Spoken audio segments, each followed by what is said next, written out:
evening, morning, afternoon, whatever it is for you in your part of the world. Welcome to Designing a Single Plane Illumination Microscope, or SPIM, presented by Ted Kinsman from the Rochester Institute of Technology in New York. This presentation is hosted by the Biocommunications Association and is the second in our new Spotlight series of individual free programs offered 3 to 4 times per year. At its heart, BCA is a professional association dedicated to offering educational programs in support of a wide range of topics related to imaging, illustration, and communications in the life sciences. And we hope that you find something useful in our program today. I'm your host, James Hayden, current president of the BCA, coming to you from Philadelphia, Pennsylvania.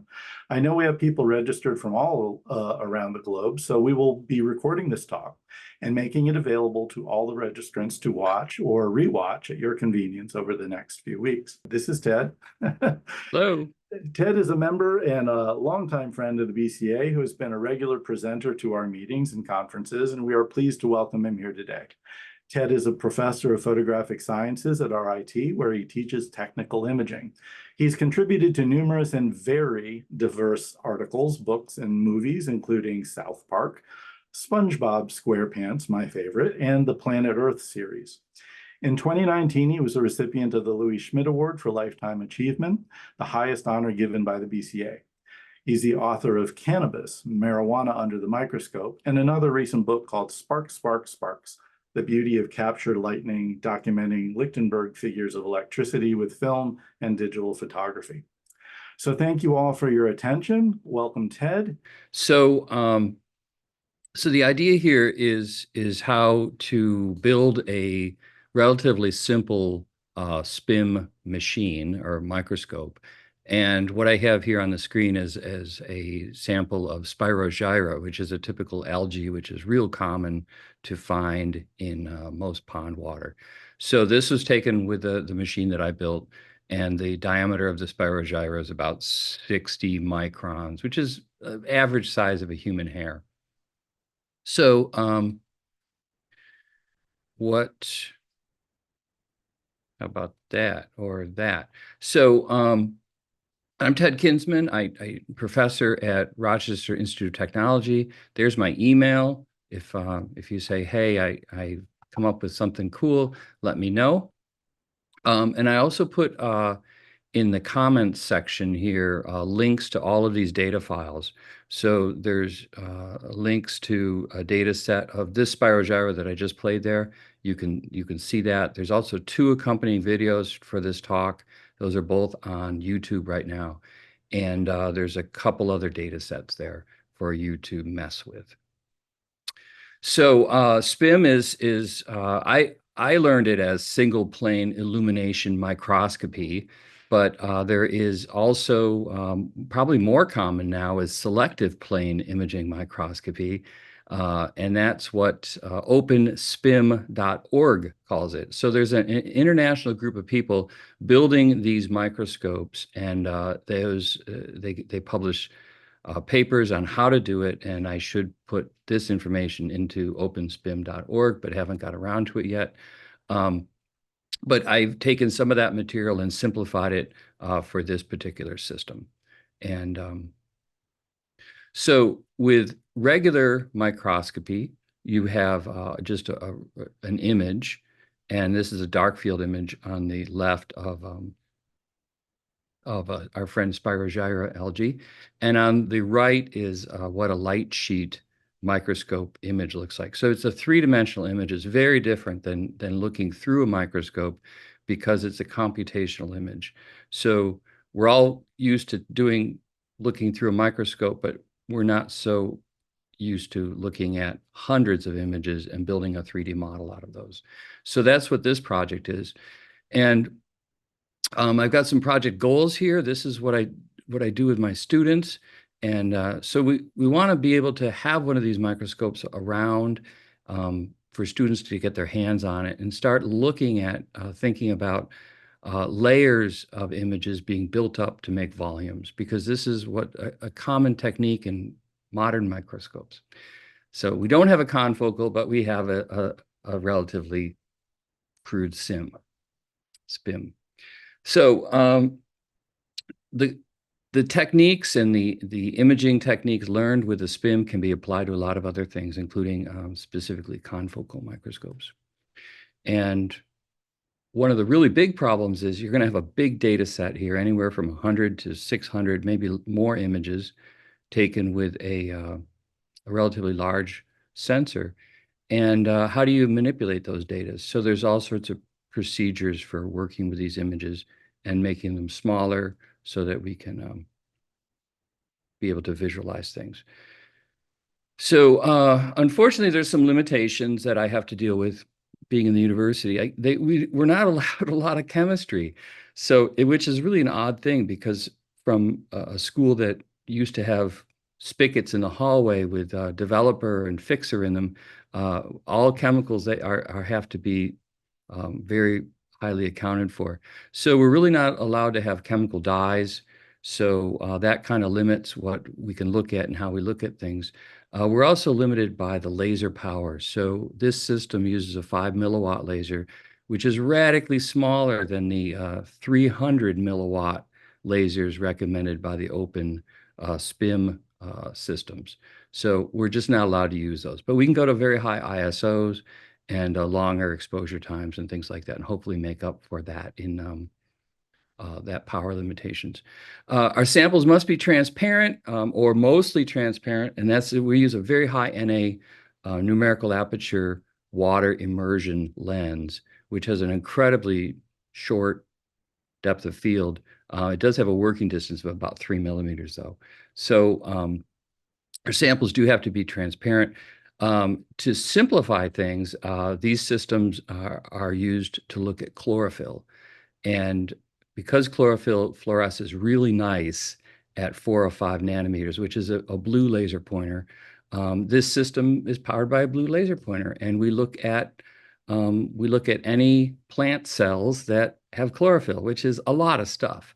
So we'll talk about some of our favorites that we can see. The specimens, they have to be transparent, but there are a whole bunch of techniques, and I haven't messed around with those techniques for making samples transparent. There's all sorts of different procedures that can be used, and some I think might be allowed in school.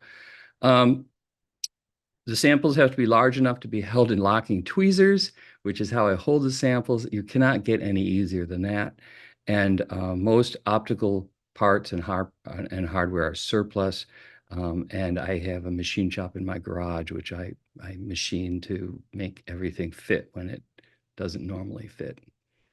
The budget for this system was about $1,000, and we did get a grant from Michael Paris from the Gannett Chair, and he was able to give a grant for 2 20x water immersion objectives, which really became the foundation for this system. So thank you very much to Michael Perez. So the difference between a light sheet is, well, it gives us a 3-dimensional file. And this is a file, once again, of spirogyra, and it tells us it's 60 microns width, and we can see, in this case, about 3 cells linked together. And it's a fantastic way of getting more information from a sample rather than just getting a 2-dimensional picture. So here is that spirogyra data set, and this data set is on that Dropbox, and you're welcome to download this yourself and to do anything you want with it. If you do something really cool with it, let me know. There's also some new plugins that you could turn this model into a printable file. I haven't done that yet, but it's on my list to do. So if anybody out there decides to download this data set and make a printable 3D model of it, let me know. It'd be really cool to see that. And of course, this spirogyra is hit with a 405 nanometer light, and it fluoresces, and this gives you an idea of what is going on with each of these different layers, and it's at a little bit of an angle. Now, I want you to make a note here about some of these are really orange. And if it's orange, it's had the chlorophyll burnt out of it because the laser beam sat on the sample for too long. So this is optical bleaching or laser bleaching of the sample. And it's one of the things that is really nice with SPIM is since that laser sweeps through the sample, and it may take, 10 minutes to record all these multiple steps through the sample. The sample isn't sitting in one spot of the laser beam, and the laser beam just burns the chlorophyll out. So you'll see these sample slides down here that are yellowish color. That's where the laser beam sat on the sample as I adjusted optics, and I should have done that with some other part of the sample. But that does show you some optical bleaching. Here's that same sample of Spirogyra, but looked at very close. And this is a preview function of looking at a sample by using a software called StarStack. It's an astronomical software, and it allows us to do a preview of a data set to see how good the data is.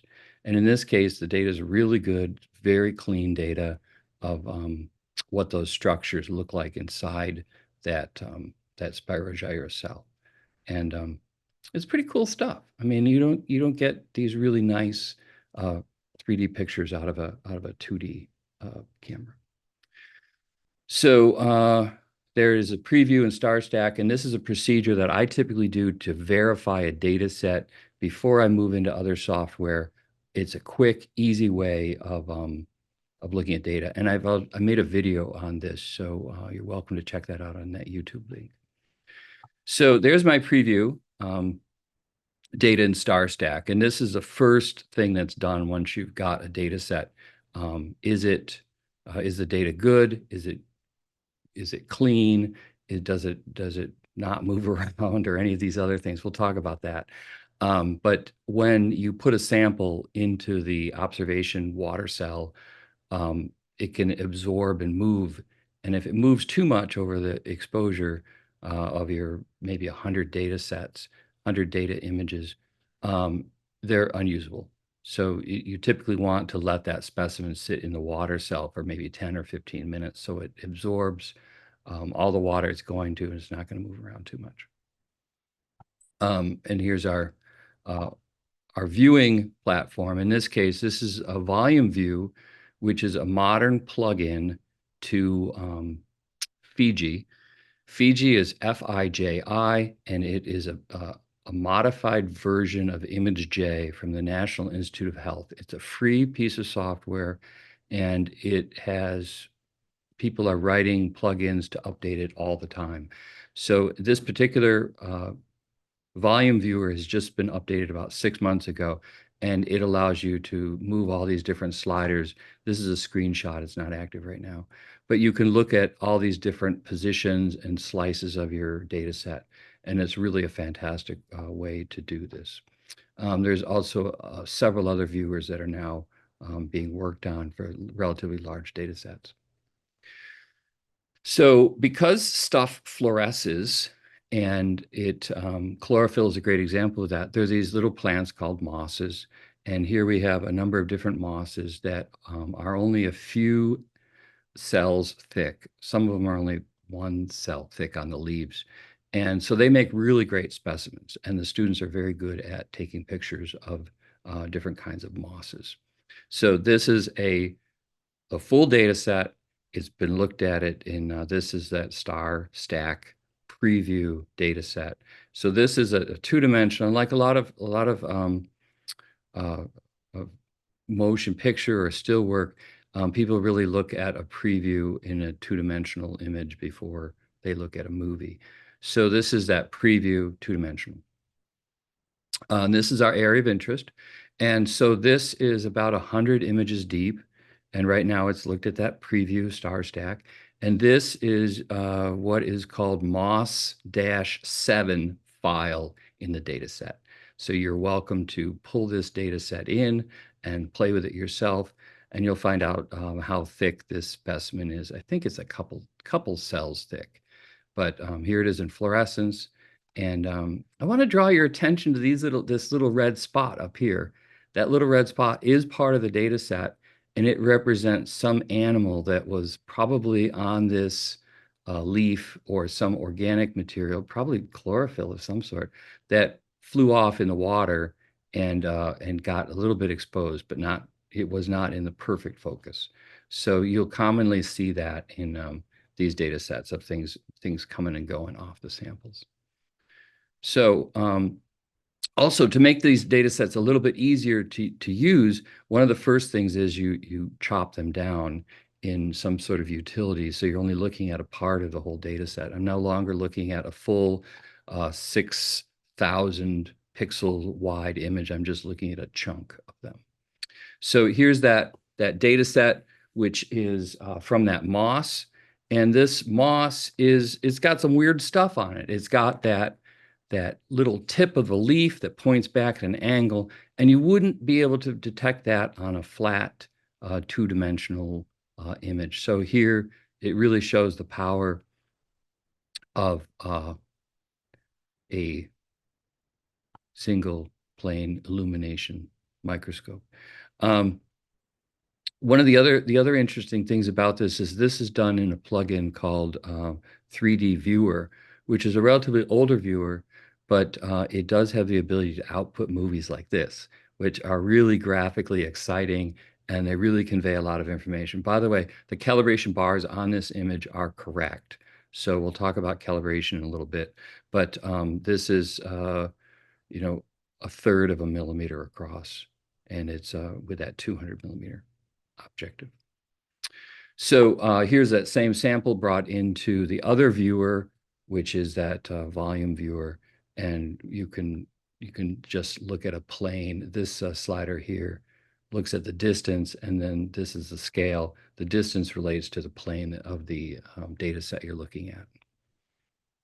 And over here on the side, you can see that there's other ways they can make a skin around this where the data is, and then you can illuminate that skin in this viewer and get some very different effects. And there's probably about 30 different viewers, 30 different ways of viewing this data just in this particular viewer. So it's very and here's the surface of that leaf in that particular viewer, the same data set. Okay, so here's what the microscope looks like. It's on a optical table, and it's made out of a lot of different pieces. This is all surplus rail out of a printer that the school basically threw out. And this is the laser here, which is a laser pointer that's been put into a mount. And this begins the basic optics here.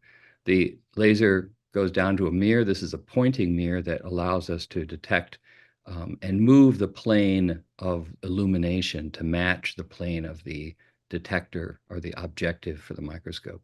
This side over here on the left side is the microscope objective that looks at the specimen. And then there's a barrier filter here, which cuts off basically the blue, allows everybody else to be transmitted through. And there's the tube with an optic in the middle here for, the camera would normally go on the end here. So one of the things to note is that this uses a Cognisys focus stacking positioner microprocessor, but Cognisys sells these remote stepping motors for other applications. So I have a remote stepping motor attached to a linear positioner, which also has a stepping motor in it. So you're like, hey, why don't I just use the stepping motor in this on the optical breadboard? It's because I'd have to write code for it. And the whole reason for using this Cognisys unit is it has this code that says, go to this point here, go to this point here, take images between those 2 points. That's exactly what I want to do. So I just threw an extra stepping motor that kept me from having to write all that software myself.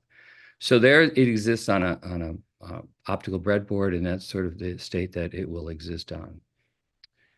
So here it is in its own light by 405 nanometers. And you'll see this is by putting a little piece of Kleenex in the beam to get the beam to glow. And there's optics here. This first one is a focusing, which is a 25 millimeter, focuses the beam down. Next one's a beam expander, and that's what we're going to talk about here. So here's the simple layout of the optics. And the whole idea about this is to get a slit of light right here in this water cell. That's the goal of everything. And to get a good, high quality slit that's diffraction limited. Is this system diffraction limited? Probably not. I've had a lot of debates on how to measure the intensity of the laser in the water cell. And I haven't come up with any good solutions. But I suspect it's 2 or 3 orders, well, 2 or 3 times bigger than what could be diffraction limited. And we'll talk about some of the reasons for that. So this first two optics here are beam expander, and the light between lens 2 and lens 3 is collimated. Lens 3, well, let's move on to lens 3, is a cylindrical lens. And what that does is it focuses the light down exactly to a point on this mirror. It's useful to have it on a point on this mirror because this mirror can be moved and it sweeps the beam back and forth. It actually changes this beam a few millimeters forwards or backwards right in front of this objective. So the placement of these two objectives is fairly critical. I have these two objectives placed in O-rings, and they're slid into a 3D printed cell. They are so tight that I have not put other mounting systems on the objectives, and you'll see those in the pictures. Focus to a slit here. It's a vertical slit. And this vertical slit is now imaged through two other optics, spherical optics. And this is where things start to get a little nuts. And I'll explain this more in some other diagrams. But the vertical slit here is imaged to a horizontal slit here, which is re-imaged to a vertical horizontal slit here, which is re-imaged to a vertical beam of light in this last objective lens. So if you're thinking that this is an imaging system, no, it's not an imaging system. It is an illumination system, and it's only good for one wavelength. So to have a very expensive objective, 20x water immersion objective here in this location is a little bit of an overkill. It's a huge overkill. But you don't know this until you actually test out other ideas, and I've got some solutions for that. So the second part here is a telescope. It is a telescope, yeah, but it decreases the size of your image. So it takes this relatively large slit here and images it down to a really small slit at this position. This position, it happens to be at the rear focal point of the objective lens. It's kind of a weird, and you basically have to build one of these before you start to really understand it. Here's what the beams look like in different locations. So the laser beam is junk. It is the worst looking beam you ever saw that came out of a laser pointer. The problem is that to get really good beam, you really want to get a nice, beautiful collimated beam. Mine is not beautiful collimated. It's got notches out of it and stuff. But in theory, it should be nice and perfectly round. I spent a lot of time working with devices called spatial filters and some fairly high energy spatial filters because originally I wanted to work with some much more powerful lasers. It turned out to be too much work to run all this whole system through a spatial filter. And I decided to just go with a crude couple optics here, which are actually the optics that are outlined in the openspim.org organization. So collimated beam at this location goes through a cylindrical lens here, focuses down to a line right on this mirror. And then this mirror, this image, this illumination system, focuses down to a horizontal right here at this location. Just before it enters this last lens, you'll see that the light entering the final condenser is almost a vertical. And it images back to a little flat beam there, right at that rear focal point, and makes a vertical beam right in that water cell. So it's not intuitive. Working with cylindrical lenses is an odd part of optics, and they oftentimes come up with weird shapes where you don't want them to be. But anyhow, it is what it is, and it does work, and it works pretty well. So water immersion objectives are really important for the detector of your light path, but not creating the path. And this turns out to be one of the big realizations for the system, that I could replace the illumination water immersion optic with something that's a lot less expensive. These are about $2,500 each. So it's like, yeah. They're very nice. About 3.5 millimeter working distance, and they have a resolving of 0.67 microns, which is pretty good. Keep in mind that the illumination system is only 4 or 5 nanometers. The detector is going to detect everything above probably 500 nanometers. So it's worth it to have this on the objective for the microscope part of the system, but not the illumination. This is what the path of it looks like. A lot of people think, and I thought, oh, it's going to be a perfect path. No, it comes to a little point out here and then opens up. And this is a little cell that I made for looking at what these beams look like. And this is just that 405 nanometer blue laser, and it's run into a little tank of tonic water. And you, by the way, use a sugar-free tonic water because it's really easy to clean up. This side of the tank is nothing more than just a cover glass, a little cover slip, and it's glued to a bunch of microscope slides. So there's a way of verifying what the objectives are doing, even though they're going through air and such. It's not perfect, but it gives you a really good idea of what the optics are doing. There's the laser, 405 nanometers. It gives it up to exposure. I think I've gone up to like 2 or 3 second exposures with some fairly high ISOs. And of course, I machined all these pieces to fit. And nothing is perfect. These optics, a lot of times I would get surplus optics from here or there on everybody's favorite auction site online. And they are not designed for 405 nanometers. And they fluoresce like crazy. So I got some pictures of those. There it is right there. There's the optics, the first condenser out of the laser system. It's actually, it's a second one. This is a collimated beam after this optic.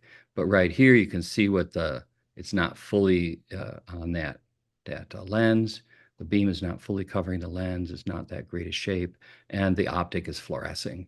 So not great. You're not going to have diffractive limited optics when the optics is fluorescing. So, but it is what you got. You know, this lens surplus might have been $10. And if I bought a new one, it would have been like $250 from Edmunds Optics. So here's a little rendering of what the cell looks like. And I go through a lot of these different cells as I changed up things. This is a little tiny cover glass glued to the end of the cell. It's a little window. And this allows you to get the best optical path as you're aligning everything. There's a little white light, a hole here for an LED to put in that really helps focusing the system and aligning everything once you have your specimen in there. And there's a little animation here, what that thing looks like. We'll see if it runs or not. Maybe it does, maybe it doesn't. Sort of. It's slow today. But this, it gives you an idea of what that cell looks like in the world of 3D. We'll stop that, move to the next one.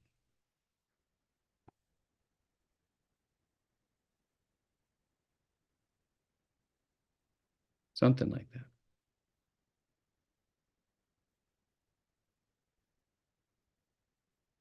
Okay, so here's a whole bunch of the prototype cells. Did I go through a lot of cells? Yes. Do I still go through a lot of cells? Yes. These, I can get these printed in the local college 3D print shop for about $1.50 each. And early ones, like some of these are really early from 2 years ago, the print shop wasn't very good and they didn't know what they were doing. And they were using like a 15% fill factor and they'd leak like crazy. So I had to coat them with things. So they understood that I would like them printed at 50% fill factor or 100% fill factor, and then they wouldn't leak. This is that optical a polymer that becomes solid under UV light. Well, it's not actually UV light. They use 405 nanometer lasers. You ever wonder where all these powerful 405 nanometer lasers that are all over surplus land come from? They come from 3D printers. And word of the wise here, you can get a 1.5 watt 405 nanometer laser for about $20. That's strong enough to burn your skin, burn paper, and that's a relatively low powered one. You can actually get 5 or 10 watt 405 nanometer lasers for not much money. So they're super dangerous. They will blind you in a heartbeat. So where if you're messing around with any of these high-powered lasers, wear goggles, know what you're doing. It's not for the faint of heart. That's why I like to keep this at 5 milliwatts. We're in a safe zone, especially around students. By the way, this clear one, I thought I was being ultra cool by doing a clear cell. I could see what was going on in it. The plastic fluoresces, it's not suitable. Any scattered light fluoresces and gives basically a white light to everything else. All these are different diameters to hold O-rings and also to use different water immersion objectives. This is what a sample holder looks like. This is a piece of our sphagnum moss, and it's in a little locking pair of tweezers. And keep in mind that this thing is going to absorb or it's going to change as it's in water. So if you put your sample into plant material in the wet cell, keep it there for like 15 minutes because it will change size and it'll move around and all sorts of weird stuff. So this is what the typical steps for data collection are. We're going to put the sample in our water cell. We fill the water cell first with distilled water. Place that specimen in the locking tweezers. Yes, you can put a sample of Spirogyra algae in a pair of locking tweezers. It is about the same diameter as a human hair. Yes, it does take a little practice, but it works. And you really want to have as small a sample as possible. You're going to line that, the XYZ positioner, which is a big, blocky, rough handheld screw positioner. You align that, position your sample, and that sample is going to move forward as the exposures take place. And typically I do 1.5 micron steps, although I can go down to 0.25 micron steps. So the other thing is you want to set your camera to a rolling shutter, which is very stable, not using a global shutter. And the Sony Alpha 7 series is really fantastic. And I've been able to get some really great data with that. And that's my camera choice. And of course, you make sure that your camera is connected to the controller. We've had a number of students collect 500 or 600 images without the controller triggering the camera. So that's a problem. After the data is collected, make sure you run it through something like the StarStack software so that you can verify that the data is good. And I tell the students, do this before you leave the microscope, because the worst thing you want to do is get home and realize your data is out of focus or there was some other problems. And that's typically why we are working with a sample called MOS-7, because the first letters of the alphabet didn't work out with the right focus. Here's the Cognisys controller. And in this case, the 5 micron program on the controller actually moves the stage of the microscope 1.5 microns in reality. And that's because the controller of the cheap surplus stage that I got has a different screw thread on it, a much finer screw thread than what this controller was designed for. So, but it works well. Okay, how do you calibrate this thing? It turns out the greatest, easiest way to calibrate is with fluorescent fishing line. So you can get a giant spool of fishing line that is, in this case, it's a relatively low test, a couple kilogram breaking strength. and it fluoresces. But I spent quite a bit of time figuring out the exact diameter of it. And it turns out it's 203 microns in diameter, which is pretty big. But it's a great way of calibrating what the microscope can see. And every time the microscope is moved, you're probably going to put a different, some of the optics are going to be a little bit different position. So you have to calibrate it again. Keep in mind, this is a 6,000 by 4,000 camera sensor on the Sony Alpha 7. It's very light sensitive, so it works out great. That corresponds to 1 pixel being 0.25 microns, and it gives me a field of view of 1.5 millimeters. So it's pretty big. I could do some other things with the optics to increase this by a factor of 3 or 4, maybe 5. Typical depth is 1.5 microns. I don't really like to go much finer than that just because you end up with so much data. So here's one of our favorite topics, which is the sphagnum moss, and it's completely, absolutely 100% unidentifiable. There's 230 species supposedly of sphagnum moss in the United States, and very few people are willing to go on a limb and tell me what species this is, and even the guidebooks are super unhelpful.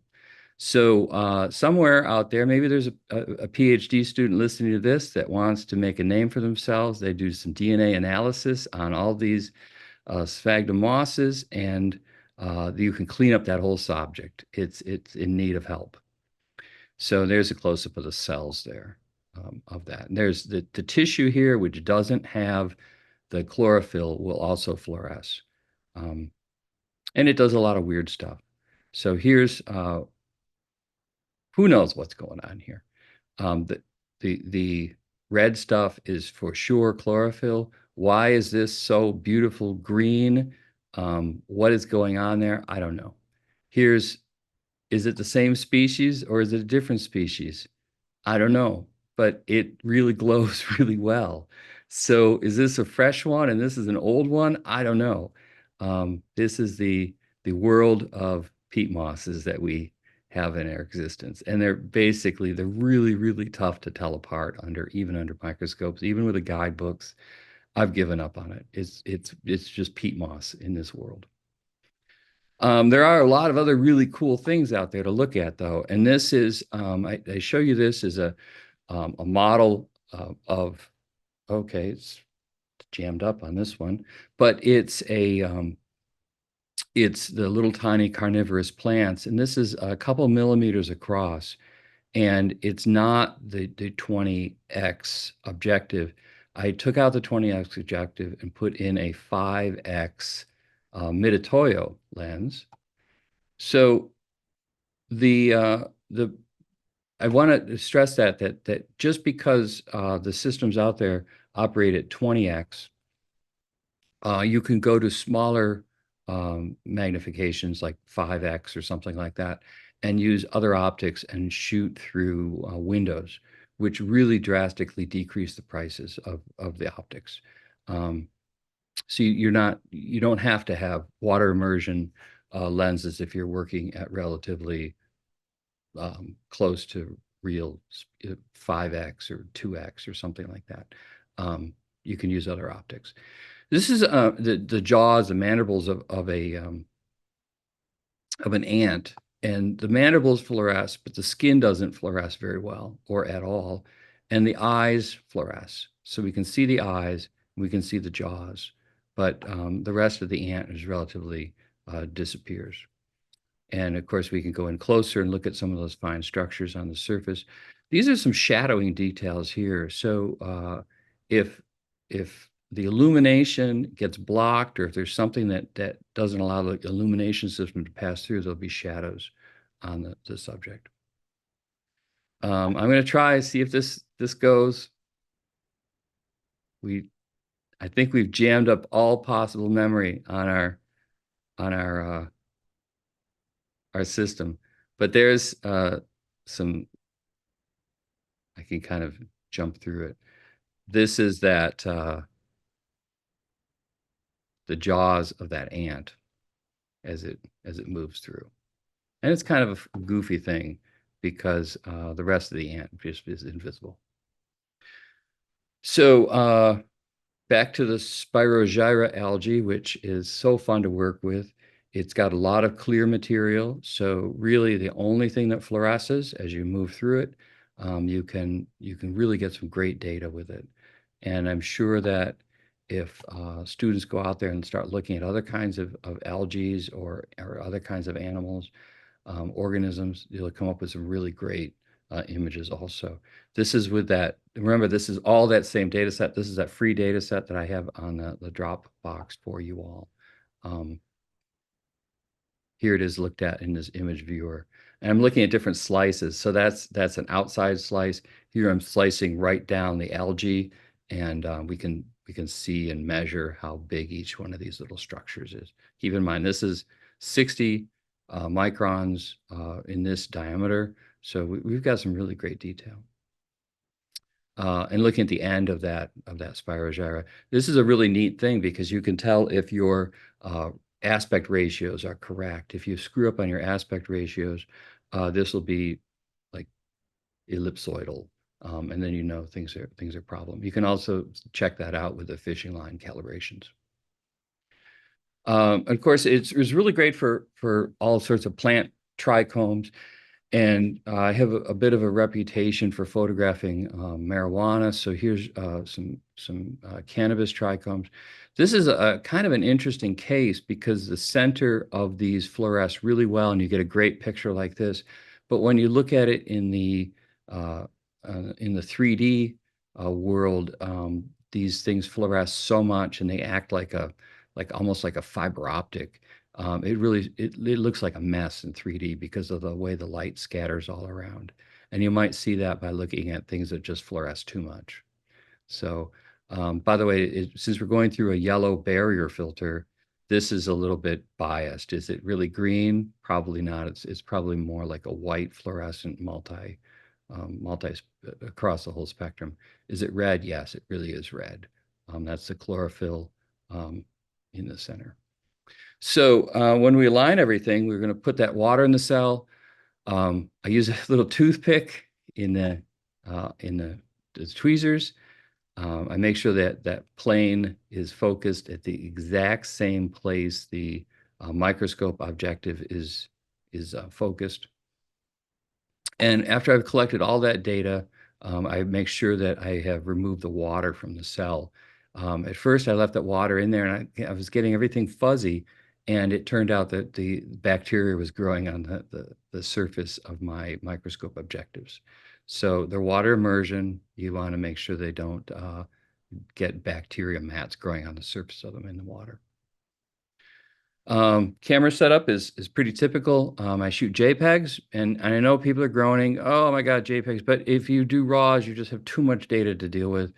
We're looking at spatial data more than I'm looking at the difference between image quality. And there's a lot of data there. You know, if you're dealing with 200 or 300 images, that's a lot. Always check your exposure, check your data set, of course, before you leave. And rolling shutters is a huge breakthrough in taking really nice pictures. Here's a couple things that I've run into that are kind of interesting.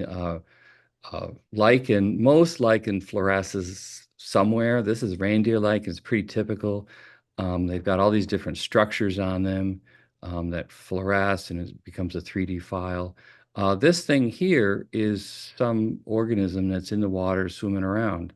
So there's things that are on the reindeer lichen that take off and swim around.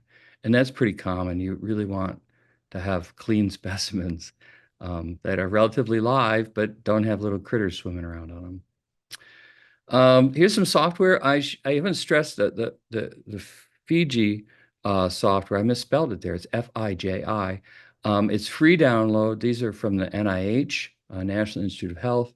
And StarStack is also a free program. And if you're wondering why I don't use image stacking programs like Helicon Focus, Each image does not have enough information to the next image to use image stacking software for this.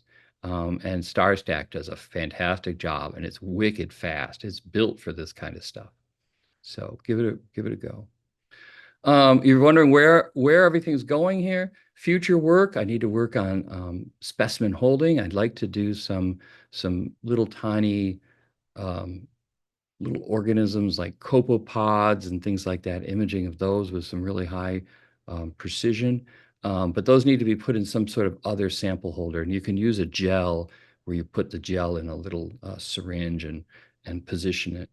I can also move to a rotating head, which takes that edge and then puts maybe 300 or 400 of those at different angles all the way around the sample and put that together in a data set. Might be nice to have a second laser coming in from the opposite side. The alignment of that's really pretty tricky though. And I really should update the optics to quartz optics that don't fluoresce. But once again, I haven't got around to it. I'd really like to clean up that laser. And one of the ways of collimating that weird shaped laser is by using 2 cylindrical lenses. And I could also put slits in there to act like a spatial filter in the system, which would also seriously clean up the beam too. Keep in mind, things to think about. Low magnification is cheap compared to everything else. And there are other water immersion lenses that are out there that work really well for the illumination system. And one of these is that LOMO water immersion objectives. And those are about $50. There's a bunch of them for sale right now on eBay. They work great for your illumination system. They're cheap, but you don't have to use them. You can use a lot of other kinds of optics and shoot through a window. And if you're shooting through a window, you don't have to use the water immersion optics. You're not going to get these 20x images, but maybe you'll be working at 10x or 5x with long working distance mid-toyo lenses, say. So here's our LOMO objective, which is $53. Here's a little more expensive, older model Nikon lens, which also works well, but it's $140, which is seriously cheaper than the $2,500 for a new Olympus system. But these are other options. So you're not, and I'm sorry to say that I had to use the Olympus expensive optics to realize that I could use inexpensive ones. You can also, these are some other things you can do. You can leave the camera shutter open and slide the specimen through and get a really quick preview of the data set too. So this is a slit, basically a slit scan image that's built up all at once. So this is just a quick and dirty what this sample looks like, and is a nice way of saving time too. You don't even have to run it through the StarStack software. You can do this in a couple seconds. And here's the same specimen. This is run through the beam, generating this top image, and the second image is from the StarStack image. And of course, you'll see some motion blur with the image that was ran through the beam, but that image blur is not there with that StarStack image. And this is the data set. By the way, this bottom one here is the data set that's, I think it's a chunk here of what is in that free data set for you. I want to say thank you to everybody for watching. And if you know how to run Fiji better than I do, please send me a note or make a video on what you're doing with your data. And it's always great to hear from other people that have done some cool stuff with it. And I'm going to stop the sharing of this right here. That was excellent, Ted. Thank you very much. Thank you. Thank you for having me. Thank you all for joining us, and hope we'll see you again at our next spotlight. Thank you for having me talk. It's always great to catch up with you all.